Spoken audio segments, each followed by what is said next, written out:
Qué gusto estar con ustedes nuevamente para compartir la palabra de Dios. En esta ocasión vamos a compartir el versículo de Filipenses capítulo 2, versículo 12. La palabra del Señor dice de la siguiente manera: Por tanto, amados míos, como siempre habéis obedecido, no como en mi presencia solamente, sino mucho más ahora en mi ausencia, ocupaos de vuestra salvación con temor y temblor. Hemos orado previamente para que el Señor nos guíe a través de su palabra y ustedes reciban un mensaje que sea de bendición y edificación para sus almas. Les pedimos, queridos hermanos, queridos amigos, que nos sigan a través de este mensaje para saber cuál es la obra de Dios en el creyente. Esta es la primera parte de dos. Entonces, comencemos por decir que el papel del creyente es un papel activo en cuanto a la santificación. Podemos hacer la siguiente pregunta: ¿cuál es el papel del creyente en la santificación? Es un papel activo, pero vamos a discernir a través de la palabra de qué se trata esta actividad que el creyente tiene.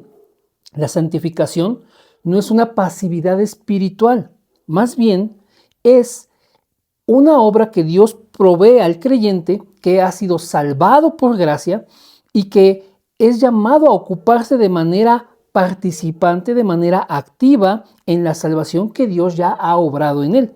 De modo que ahora él puede vivir en una obediencia reverente al Señor, que además es consciente de su debilidad, pero que también está buscando la santidad de Dios. Entonces, necesitamos discernir lo siguiente: en la palabra de Dios no encontramos ninguna de las dos siguientes posturas, quietismo o pietismo. El quietismo, por un lado, es que Dios lo hace todo y que el creyente no necesita hacer nada. Ese es un extremo.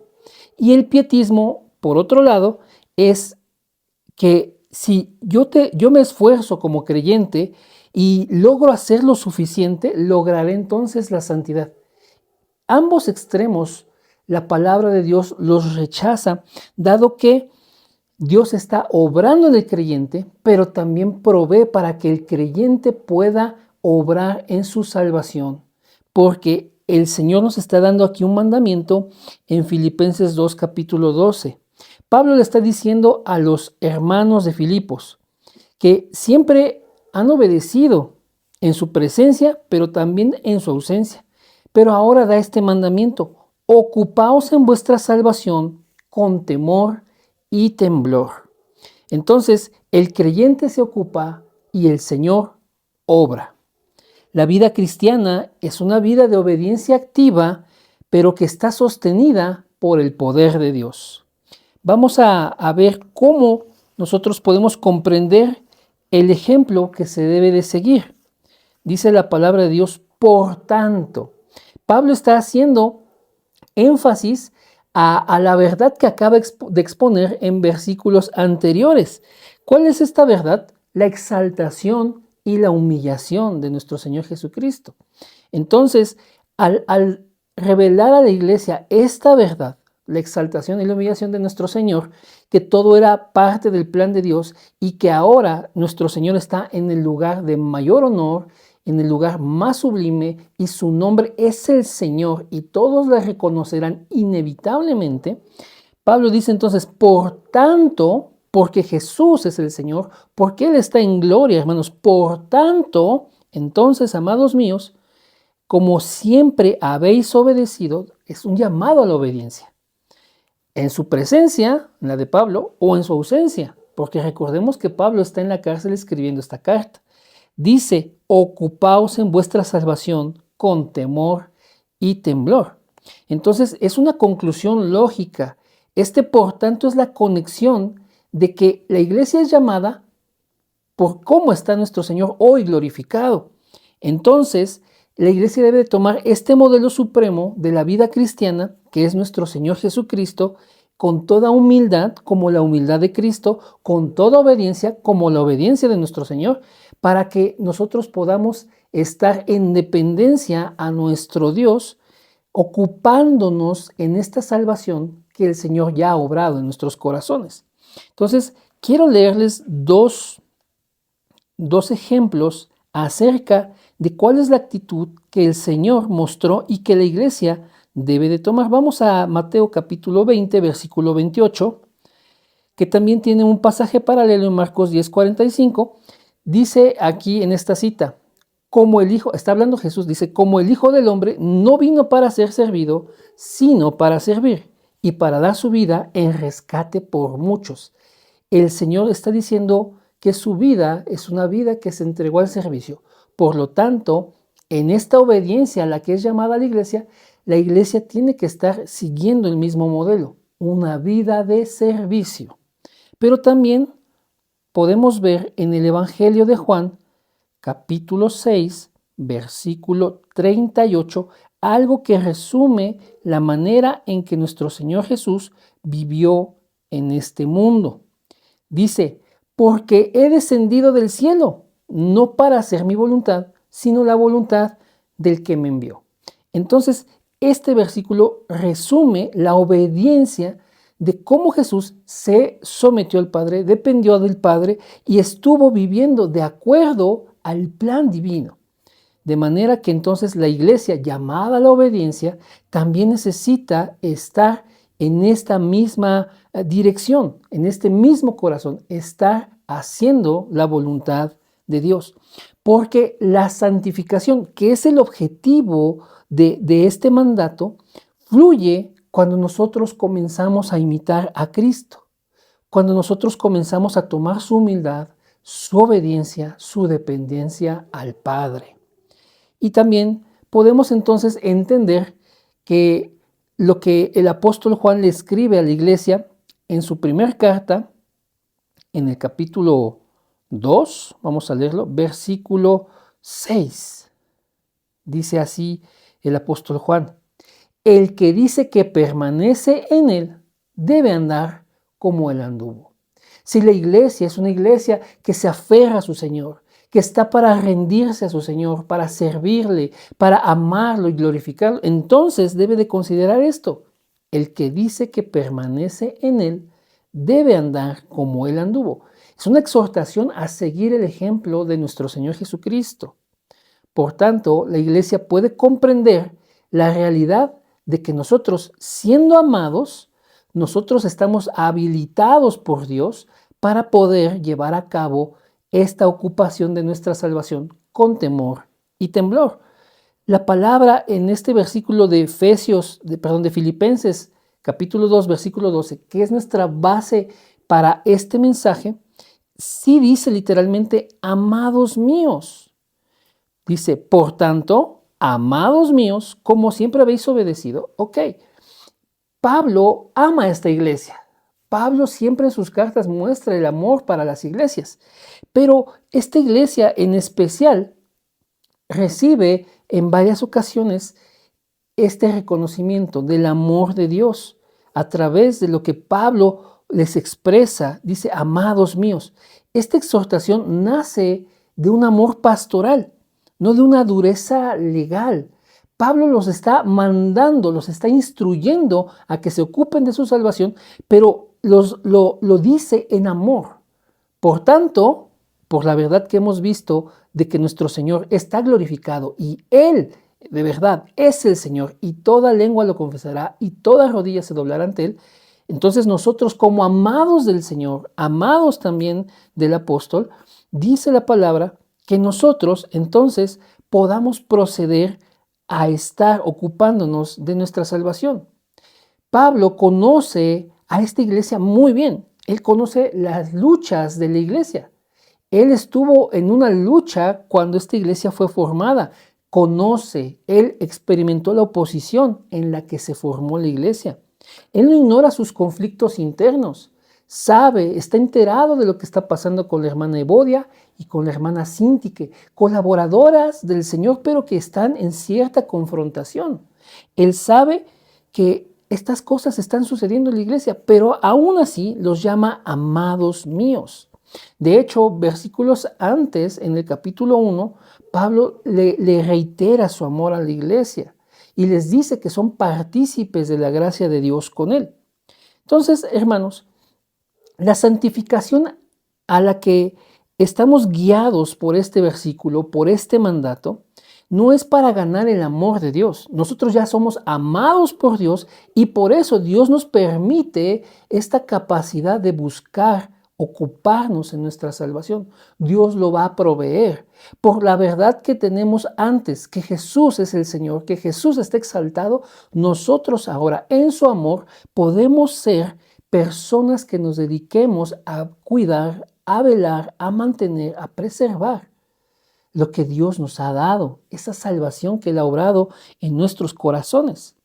Entonces, esta santificación es el lado visible de nuestra salvación. Vamos a ver lo que nos dice el apóstol Pedro en su segunda carta, en el capítulo 1, los versículos 3 y 4. Dice: como todas las cosas que pertenecen a la vida y a la piedad nos han sido dadas por su divino poder, mediante el conocimiento de aquel que nos llamó por su gloria y excelencia, por medio de las cuales nos ha dado preciosas y grandísimas promesas, para que por ellas llegaseis a ser participantes de la naturaleza divina. Vean eso, ser participantes de la naturaleza divina, habiendo oído de la corrupción que hay en el mundo a causa de la concupiscencia. Bien, ¿qué nos está diciendo el apóstol Pedro? Que el Señor nos ha provisto de estas cosas que pertenecen a la vida y a la piedad, por su divino poder. Entonces, a través de esto, en el llamado que Dios nos hace a vivir una vida en santidad, en el llamado que Dios nos hace a vivir una vida para su gloria, nosotros tenemos estas preciosas y grandísimas promesas. Lo que Dios nos ha provisto sirve, ayuda, colabora, nos habilita para que nosotros podamos participar de su naturaleza divina. Porque Dios precisamente ha llamado a su iglesia, la ha convocado a salir fuera del sistema caído, huyendo de la concupiscencia, huyendo de la corrupción que hay en la carnalidad, que hay en el pecado. El amor del Señor sostiene al creyente en medio de esta lucha, porque esto es una lucha. Vamos a ver lo que dice Judas en su carta, en el capítulo único, en el versículo 24. Vean lo que dice el Señor a través de Judas. Dice: y aquel que es poderoso para guardaros sin caída, se refiere a nuestro Dios. Él es poderoso para guardarnos sin caída y presentaros sin mancha delante de su gloria con gran alegría. Es que el Señor está reuniendo a su pueblo. Él se va a presentar a sí mismo un pueblo que está, hermanos, de verdad, sostenido por el amor de Dios. Él nos guarda sin caída y tiene el poder para presentarnos ante Él sin mancha, con gran alegría.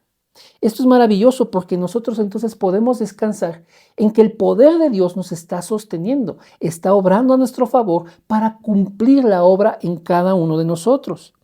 También el amor del Señor nos motiva a la obediencia. Y esto lo podemos ver en la carta a los Romanos, capítulo 12 y en los primeros versículos. Vamos a esta carta del apóstol Pablo a la iglesia en Roma y les dice: así que, hermanos, os ruego por las misericordias de Dios, de las cuales ya habló en los capítulos anteriores. Entonces, por todas estas verdades del Evangelio, dice: ahora entonces les ruego, hermanos, que presentéis vuestros cuerpos en sacrificio vivo. Es un llamado, es una exhortación, es un mandato. Preséntate ante el Señor como un sacrificio vivo, santo, agradable a Dios, que es vuestro culto racional, nuestra verdadera adoración. No os conforméis a este siglo, sino transformaos por medio de la renovación de vuestro entendimiento, para que comprobéis cuál sea la buena voluntad de Dios, agradable y perfecta. El Señor nos llama a la obediencia, renovando nuestra mente y presentándonos como un sacrificio vivo, santo y agradable a Él. De la misma manera, el amor que Dios nos está mostrando, el amor con el que Dios nos llena, es un llamado a la restauración, aun cuando hay una caída. Podemos ver también en la primera carta del apóstol Juan esta seguridad que nosotros tenemos acerca del amor y del perdón de Dios. Primera carta de Juan, capítulo 1, versículo 9 dice, si confesamos nuestros pecados, Él es fiel y justo para perdonar nuestros pecados y limpiarnos de toda maldad. El creyente que obedece desde el amor es un creyente que está habilitado para esta obra. El creyente obedece, hermanos, en respuesta al amor del Señor y no actúa como para obtenerlo. No, es en respuesta a que Dios nos ha amado primero. Así que nosotros ahora también podemos comprender que esta necesidad de obediencia es algo en lo que Dios ha puesto orden. Así como habéis obedecido en mi presencia, pero mucho más en mi ausencia, dice Pablo, entonces va a establecer, hermanos, que la iglesia tiene este corazón, un corazón de obediencia. Y el término griego que Pablo está usando aquí en el manuscrito original significa ponerse bajo lo que se oye. Es decir, que la iglesia atiende precisamente estos mandatos, que la iglesia escucha y entonces pone manos a la obra de lo que se le está instruyendo. La obediencia presupone escuchar la palabra. Entonces, vamos a ver qué tan importante es para nosotros como iglesia escuchar la palabra. La segunda carta del apóstol Pablo a Timoteo nos va a dar claridad acerca de este asunto. Segunda carta a Timoteo, capítulo 3, versículo 15, la palabra de Dios dice así. Pablo le habla a Timoteo y le dice, mira, que desde la niñez has sabido las sagradas escrituras. Timoteo, desde niño, fue enseñado por su abuela, por su madre. Dice, las cuales te pueden hacer sabio para la salvación por la fe que es en Cristo Jesús. ¿Qué tan importante es obedecer la escritura? ¿Qué tan importante es escucharla, prestar nuestro corazón con disposición para tomar su consejo, para tomar las verdades y que entonces nuestras vidas sean llenas de la obra de Dios? Bueno, Pablo dice, las escrituras te pueden hacer sabio para salvación por la fe que es en Cristo Jesús. Ese es el valor de poner atención a la palabra de Dios. De igual manera, la obediencia responde a la autoridad divina. Es un fruto de lo que Dios obra en nuestros corazones. Cuando obedecemos a Dios, estamos respondiendo a su llamado. Entonces podemos ver igualmente en el capítulo 6 de la carta a los Romanos que Dios nos está llamando a obediencia. Vean lo que dice el capítulo 6, versículo 22. Dice, mas ahora que habéis sido libertados del pecado, esta es la condición espiritual de la iglesia, ha sido libertada del pecado, ha sido traída de la oscuridad a la luz, ha sido traída de la muerte a la vida, ha sido traída de la potestad de Satanás al reino de Jesucristo. Ahora que ustedes han sido libertados del pecado y hechos siervos de Dios, tenéis por vuestro fruto la santificación y como fin la vida eterna. Estamos respondiendo a la autoridad divina. Dios que mandó que en nuestros corazones resplandeciese el Evangelio, esa luz gloriosa de verdad, de la verdad de Dios, entonces que ha disipado las tinieblas en nosotros, podemos entonces ocuparnos de nuestra salvación porque estamos respondiendo a la autoridad divina en obediencia. Este versículo nos dice que tenemos por nuestro fruto la santificación y como fin, entonces tenemos la herencia de la vida eterna. Bien, la obediencia también es una evidencia de una fe genuina, una fe verdadera. El apóstol Pablo nuevamente, en la carta a Timoteo, la segunda carta, explica esto en el capítulo 1, versículos 14 y 15. Dice así, guarda el buen depósito por el Espíritu que mora en nosotros. Ya sabes esto, que me abandonaron todos los que estaban en Asia, los cuales son Figelo y Hermógenes.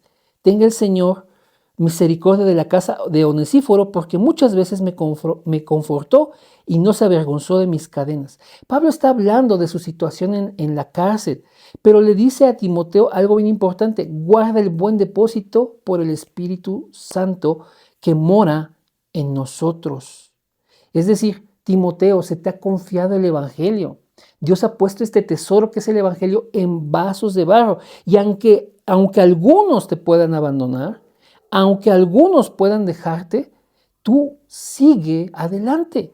Guarda el Evangelio en tu corazón. Vive el Evangelio. Le dice en el versículo anterior, el versículo 13, retén la forma de las sanas palabras que oíste de mí, en la fe y amor que es en Cristo Jesús. Está mandando a Timoteo a que guarde el Evangelio, a que no se desvíe, a que retenga la enseñanza, la doctrina. Entonces, la obediencia es evidencia de una fe genuina. Ser salvo es obedecer al Evangelio. Y eso lo podemos ver en Romanos 6:17 y 2 Tesalonicenses 1:8. Se los voy a leer rápidamente para ir avanzando en este mensaje. Romanos 6:17 nos dice así: pero gracias a Dios que aunque erais esclavos del pecado, habéis obedecido de corazón a aquella forma de doctrina a la cual fuisteis entregados. Por eso Pablo le recuerda a Timoteo: retén la forma de las sanas palabras que oíste de mí. Dice 2 de Tesalonicenses 1:8. Vamos a este texto. Dice así: en llama de fuego para dar retribución a los que no conocieron a Dios ni obedecen al Evangelio de nuestro Señor Jesucristo. Aquí está Pablo hablando de la retribución de aquellos que no obedecen al Evangelio. Entonces es importante obedecer al Evangelio, porque la obediencia es una muestra de una fe genuina. La gran comisión que el Señor dio en los Evangelios de ir y predicar a toda criatura, de ir y hacer discípulos, enseña, por ejemplo, específicamente en el capítulo 28 de Mateo, que nosotros al ir a ser discípulos les enseñemos a ellos a guardar las cosas que Jesús nos mandó. La tarea del discipulado es una tarea pedagógica, la tarea de instruir a otros para guardar. Ese es el propósito del discipulado, que puedan ellos también guardar lo que Jesús nos ha mandado. Entonces, esto definitivamente está en función de la obediencia a Dios, la obediencia a su palabra, el poner atención a la palabra, el creerla y guardarla en nuestros corazones, el de vivirla, el de ponerla por obra. Porque no hay santificación sin obediencia, ni obediencia sin la Escritura. Entonces, esto es algo importantísimo a tener en cuenta. Necesitamos comprender también las responsabilidades y los recursos que Dios ha puesto a nuestro alcance. Dice ahí el texto base de Filipenses 2:12, que dice de la iglesia, hemos obedecido, han obedecido, iglesia, no solamente en mi presencia, sino mucho más ahora en mi ausencia. Y es que la obediencia al Señor no depende de la presencia de un líder, no depende de una supervisión humana, porque nosotros estamos en una relación directa con Dios. Pablo ya no está presente en este momento, está en la cárcel, está escribiendo esta carta a la iglesia, pero él ya tiene tiempo que no los ve. Él no está presente para estarlos vigilando, para estarlos corrigiendo. Más bien, la obediencia tiene que ser por amor al Señor. Pablo está encarcelado, está lejos de la iglesia, no tiene un contacto cercano con ellos. Esta carta va a ser la comunicación con la iglesia, pero nosotros como creyentes debemos ser responsables delante del Señor. A medida que nosotros estamos conscientes de esto, el crecimiento espiritual de cada uno de nosotros no puede estar dependiendo de la presencia de un pastor, no puede estar dependiendo de la presencia de un maestro, no puede estar dependiendo de circunstancias favorables. Estamos en una relación directa con Dios por la obra de nuestro Señor Jesucristo. De modo que entonces el creyente primeramente tiene a Cristo como ejemplo. Tiene la palabra en sus manos y tiene al Espíritu de Dios obrando en él. Así que vamos a ver algunas citas, algunas cosas que nos dice la palabra en la primera carta del apóstol Pedro, referente a Cristo como nuestro ejemplo. Dice 1 Pedro capítulo 2, versículo 21. Dice, pues para esto fuisteis llamados, porque también Cristo padeció por nosotros, dándonos ejemplo para que sigáis sus pisadas. Entonces tenemos el ejemplo de Cristo. Y Él ha mostrado su obra y nos la ha dado por ejemplo. Hay que seguir este ejemplo. Por otro lado, tenemos la palabra. Y vamos a ver lo que dice Pablo en la segunda carta a Timoteo, capítulo 3, versículos 16 y 17. Ese es un pasaje famoso. Es un pasaje popular y muy conocido por las personas. Dice, toda la escritura, ahora es referente a la palabra, toda la escritura es inspirada por Dios y útil para enseñar, para redarguir, para corregir, para instruir en justicia, a fin de que el hombre de Dios sea perfecto, enteramente preparado para toda buena obra. Tenemos nuestra relación con el Señor, siguiendo el ejemplo de Jesús. Tenemos su palabra que nos instruye, que nos corrige, que nos redarguye, que nos está enseñando y nos prepara para toda buena obra. Pero además tenemos al Espíritu Santo en nosotros.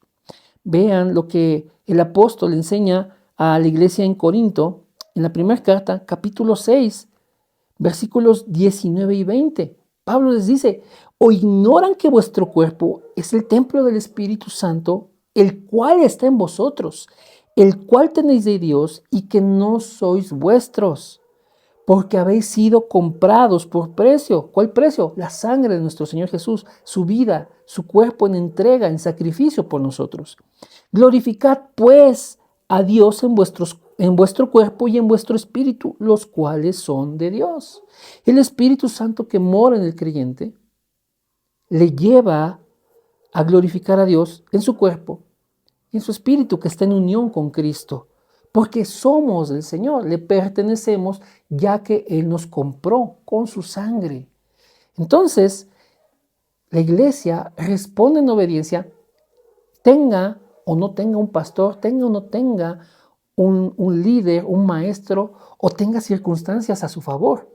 Porque cada uno de nosotros diariamente está afrontando situaciones, está afrontando la toma de decisiones. Se pone uno delante de tantas cosas día con día que no tienes a un pastor, no tienes a un maestro, no tienes a un líder, no tienes circunstancias favorables en todo el tiempo. Sencillamente tú estás dependiendo como creyente de seguir el ejemplo de Cristo, de aprender y guiarte por la palabra y la obra del Espíritu que está en ti. Entonces, la madurez se evidencia cuando hay fidelidad, hermanos. Cuando nosotros, a pesar de que no haya un líder, a pesar de que no haya algo favorable, estamos respondiendo en amor al llamado de nuestro Dios. Necesitamos comprender que el pecado también tiene consecuencias. Entonces, Pablo, en este versículo base del mensaje, dice, ocupaos en vuestra salvación con temor y con temblor. ¿Cuál es el mandato? Vamos a ver el mandato. El mandato es ocúpense, ocúpense. El término griego en el texto original es katergasomai, que significa trabajar hasta que se acabe esa obra, trabajar hasta la consumación de ese trabajo. Entonces, está usado esto en un imperativo presente, es el tiempo del verbo. Es un esfuerzo continuo, es una disciplina perseverante, porque nuestra salvación, hermanos, no se trata de crearla, ni se trata de ganarla. Es una salvación como don de Dios, como obra de Dios, exclusiva de Dios, puesta en nosotros, actuando en nosotros. Entonces, cuando nosotros nos ocupamos de ella, realmente lo que pasa es que se manifiesta plenamente. Dios ha obrado la salvación en el creyente por la gracia de Cristo, por la obra de Cristo, por el sacrificio de Cristo, todo el plan de Dios que está centrado en Cristo.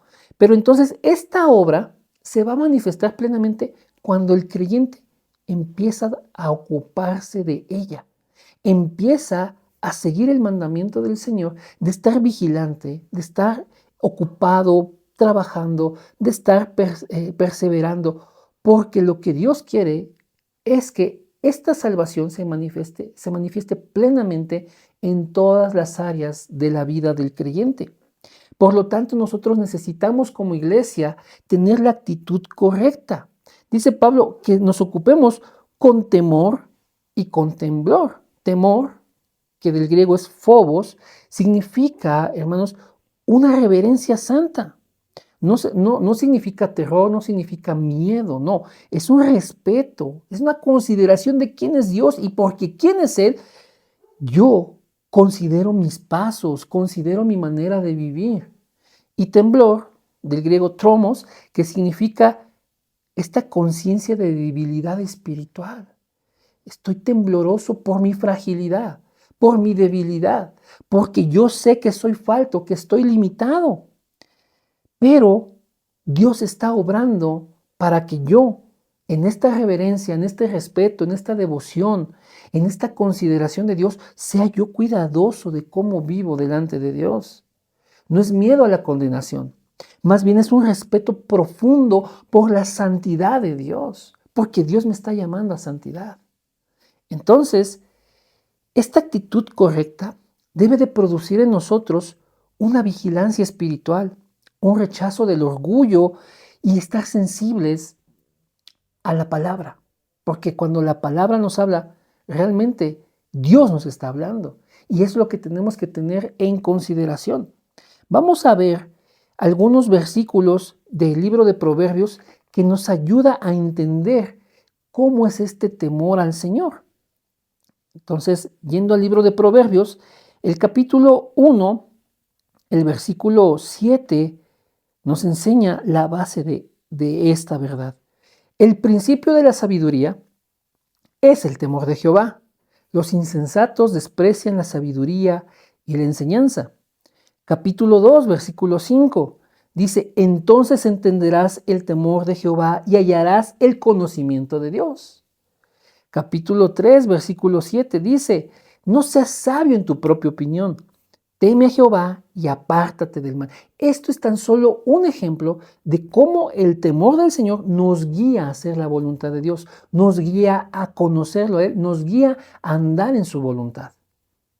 Así que también nosotros podemos ver que este temblor, que es esta conciencia de nuestra fragilidad, de nuestra pobreza espiritual, de nuestra necesidad de Dios, Jesús la nombró una bienaventuranza. Y eso lo podemos ver en el Sermón del Monte, que podemos ver registrado en el capítulo 5 del Evangelio de Mateo. Y en el versículo 3 dice, bienaventurados los pobres en espíritu, porque de ellos es el reino de los cielos. Jesús en este sermón le cambia la mentalidad a las personas, pone el estándar correcto de las exigencias de Dios y la gracia que Dios está obrando para que entonces aquellos que van a responder a su llamado, aquellos discípulos puedan verse en la verdadera bendición. Jesús les dice, bienaventurados los pobres en espíritu, porque de ellos es el reino de los cielos. Entonces, por un lado tenemos este temor santo, esta reverencia, este respeto profundo a la santidad de Dios, y por otro lado vemos y consideramos nuestra falta, nuestra limitante, nuestra debilidad. Y entonces, en combinación de ambas cosas, temor y temblor, nosotros procedemos a tener esta actitud correcta, vigilar espiritualmente mi relación con Dios, estar rechazando el orgullo y estar sensible a su palabra. Colosenses 4:2 nos dice lo siguiente, se los leo por aquí. Dice la palabra, perseverad en la oración, velad con ella con acción de gracias. Entonces, nosotros necesitamos estar vigilantes de nuestra relación con Dios, perseverando en oración, velando en ella con acción de gracias. Primera carta del apóstol Pedro, capítulo 4, versículo 7, dice: mas el fin de todas las cosas se acerca. Sed pues sobrios y velad en oración. Entonces habla de estar cuidando, habla de estar velando, ser vigilantes, estar en oración, porque el fin se acerca. ¿Y cuál es la actitud? Ser sobrios. Es decir, hacer a un lado el orgullo, ser sobrios delante de Dios. Podemos ver también un capítulo adelante, capítulo 5 de la primera carta de Pedro, el versículo 8 dice: sean sobrios, velen. ¿Por qué? Porque vuestro adversario, el diablo, como león rugiente, anda alrededor buscando a quien devorar. También la carta de Santiago nos muestra que necesitamos poner por obra la palabra. Entonces, Santiago capítulo 1, versículos 21 y 22 nos instruye de esta manera: por lo cual, desechando toda inmundicia y abundancia de malicia, recibid con mansedumbre la palabra implantada, la cual puede salvar vuestras almas. Dice el versículo 22, pero sed hacedores de la palabra y no solamente oidores, engañándoos a vosotros mismos. Entonces, la palabra implantada en nosotros nos lleva a salvación, pero tenemos que vivirla, tenemos que ponerla por obra, no solamente escucharla, porque nos estaríamos engañando a nosotros mismos. Así que, hermanos y amigos, la palabra de Dios nos dice que Dios mira a aquel que es pobre y humilde en espíritu, que tiembla ante su palabra. Esto lo habló el profeta Isaías en el capítulo 66, versículo 2. Dios está considerando cuál es nuestra actitud delante de Él. Temor y temblor es lo correcto en su presencia. Y también, hermanos, el ocuparse de nuestra salvación tiene que estar clarificado en nuestras mentes y corazones. Esta conducta debe de ser diaria. Abandonar el pecado, vestirse del nuevo hombre, presentar nuestros miembros para la justicia, vivir como es digno del Evangelio, tan solo son unos aspectos de cómo ocuparnos de nuestra salvación con temor y temblor. Vamos a la carta a los Romanos nuevamente, en el capítulo 6, versículos 5 y 6, dice la palabra así: porque si fuimos plantados juntamente con Él, o sea, con Cristo, en la semejanza de su muerte, así también lo haremos en la de su resurrección. Muerte y resurrección. Sabiendo esto, que nuestro viejo hombre fue crucificado juntamente con Él, para que el cuerpo del pecado sea destruido, a fin de que no sirvamos más al pecado. Dios nos está enseñando esta verdad. Estamos plantados con Cristo, estamos unidos a Cristo en la semejanza de su muerte. Y ahí el viejo hombre fue también crucificado, fue muerto, para que cuando Cristo resucite, nosotros también resucitemos con Él. Y Cristo ha resucitado, de modo que nosotros también hemos resucitado, pero ya no para servir al pecado, sino para andar en una vida nueva. También la palabra nos enseña en Efesios capítulo 4, versículo 24, este llamado. Dice ahí, Efesios 4, 24, dice: y vestíos del nuevo hombre creado según Dios en la justicia y santidad de la verdad.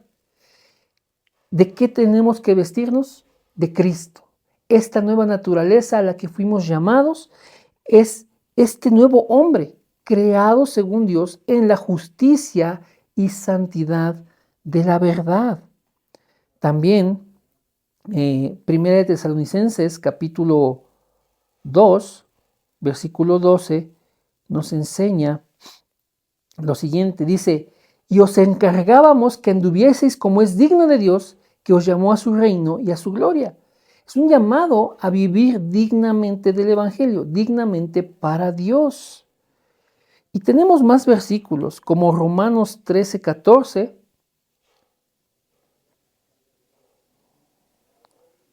Amén.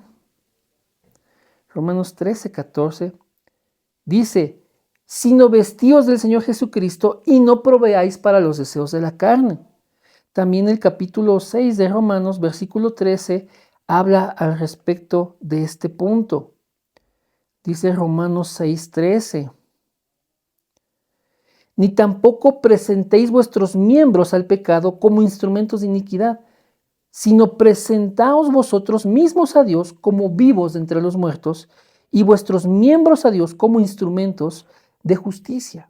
Entonces estos son aspectos de cómo nosotros debemos ocuparnos de nuestra salvación. Abandonar el pecado, vestirse del nuevo hombre, esa nueva naturaleza, vestirse de Cristo, presentar nuestros miembros para la justicia, para lo que es bueno, para lo que es correcto, lo que Dios ha definido como bueno. No en nuestra opinión, no en nuestras percepciones, no en la percepción del mundo, sino lo que Dios ha definido como justo y vivir dignamente del Evangelio. Y entonces en esto, amada iglesia, amados amigos, perseverar hasta el fin. Dios va a permitir que nuestro pasado, nuestro presente y nuestro futuro esté asegurado por la obra de Cristo. Porque la salvación tiene estas tres dimensiones. En el pasado fuimos justificados en el momento en que creímos, en que por la gracia de Dios venimos al Evangelio creyendo en la obra de Cristo. Entonces ahí el Señor nos justificó. Dice 2 Corintios 5:21. Dice, al que no conoció pecado, es decir, a nuestro Señor Jesús, por nosotros lo hizo pecado, para que nosotros fuésemos hechos justicia de Dios en Él. Él como nuestro sustituto, Él como nuestra expiación. Hermanos, al venir al Evangelio hemos sido justificados. Y ese punto es cuando creímos. Estamos hablando del pasado. Y si tú no has creído, yo te invito a creer, para que entonces también seas justificado. Pero en el presente, Dios está obrando la santificación progresiva. Es una santificación de día con día. Entonces, el día de hoy Dios nos está santificando. Dios está haciendo morir la carne. Dios está haciendo menguar el pecado en nosotros porque Él nos está haciendo a la imagen de Jesús. La santificación es una obra progresiva. Es el presente. Y Dios nos está santificando ahora. Entonces, vean también que esta obra es una obra que va a ser culminada en el futuro. En el futuro seremos glorificados, nuestros cuerpos serán transformados, esto mortal se viste de inmortalidad, esto que aún es corrupto será vestido de incorrupción, como lo enseña 1 Corintios 5, 52 y 53, donde nuestro cuerpo será transformado a semejanza de la gloria del Señor, porque Él tiene el poder para hacerlo. De hecho, esto lo habla Pablo en la misma carta a los Filipenses, en el capítulo 3, versículo 21. Dice ahí, el cual transformará el cuerpo de la humillación nuestra, hablando de Jesús, de su obra por su iglesia, para que sea semejante al cuerpo de la gloria suya, por el poder con el cual también puede sujetar a sí mismo todas las cosas, porque Él tiene la autoridad y Él tiene el poder. Hermanos, nosotros seremos transformados a semejanza de su gloria. Esto es la glorificación. Entonces, en el pasado Dios nos ha justificado, en el presente nos está santificando y en el futuro Dios nos va a glorificar. De manera que entonces nuestra salvación es completa. El creyente ha sido salvo, está siendo salvo y será salvo.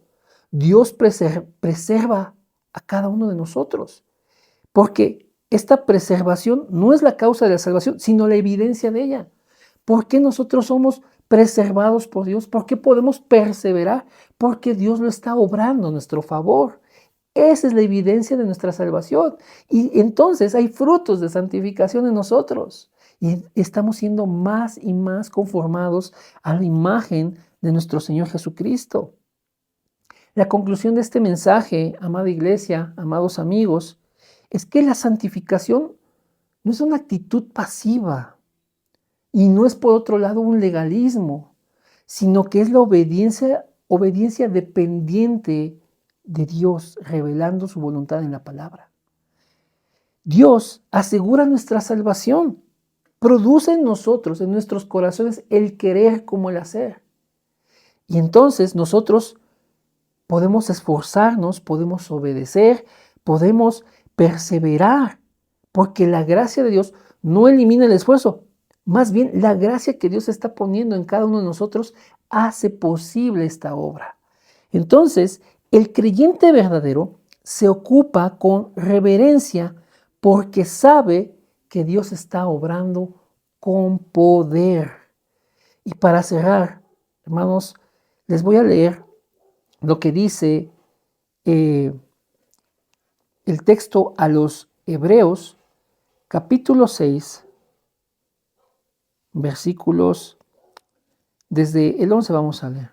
Hebreos 6, 11 dice: pero deseamos que cada uno de vosotros muestre la misma solicitud hasta el fin, para plena certeza de la esperanza, a fin de que no os hagáis perezosos, sino imitadores de aquellos que por la fe y la paciencia heredan las promesas. ¿Es necesario ocuparnos de nuestra salvación? Sí, Dios lo está permitiendo para que nosotros evidenciemos nuestra fe y heredemos estas promesas. También la palabra en Juan 5:39, al respecto de nuestra salvación, dice lo siguiente. Perdón, es Juan 6:39. Dice ahí: y esta es la voluntad del Padre, está hablando Jesús, el que me envió, que de todo lo que me diere no pierda yo nada, sino que lo resucite en el día postrero. Tenemos esta certeza, podemos descansar en esta voluntad. Seremos preservados para resucitar en el día postrero. Porque Dios tiene un plan ya trazado, ya ejecutado. Romanos 8 nos enseña lo que en teología se conoce como la cadena de oro. Romanos 8, 29 y 30 dice así: porque a los que antes conoció, también los predestinó, para que fuesen hechos conformes a la imagen de su Hijo, para que Él sea el primogénito entre muchos hermanos. Y a los que predestinó, a estos también llamó. Y a los que llamó, a estos también justificó. Y a los que justificó, a estos también glorificó. Está en pasado, en pretérito. Conoció, predestinó, llamó, justificó y también glorificó. Dios tiene esto ya resuelto. Es una obra que nos permite ocuparnos de nuestra salvación. Finalmente, la palabra nos va a enseñar en este mismo capítulo, versículos adelante, versículo 38, Romanos 8:38, Pablo con esta certeza dice: por lo cual estoy seguro de que ni la muerte, ni la vida, ni ángeles, ni principados, ni potestades, ni lo presente, ni lo porvenir, ni lo alto, ni lo profundo, ni ninguna otra cosa creada podrá separar del amor de Dios que es en Cristo Jesús, Señor nuestro. Nada nos podrá separar del amor de Dios. Es una obra que nos lleva hasta el fin. Es una obra que nos va a mantener hasta llegar a su presencia. Es una obra en la que Dios nos habilita para tener la actitud correcta, el corazón correcto, la obediencia, la atención, la reverencia, la adoración, la obediencia a nuestro Señor. Esta salvación es digna de que nosotros nos ocupemos de ella con temor y con temblor. Que el Señor les bendiga.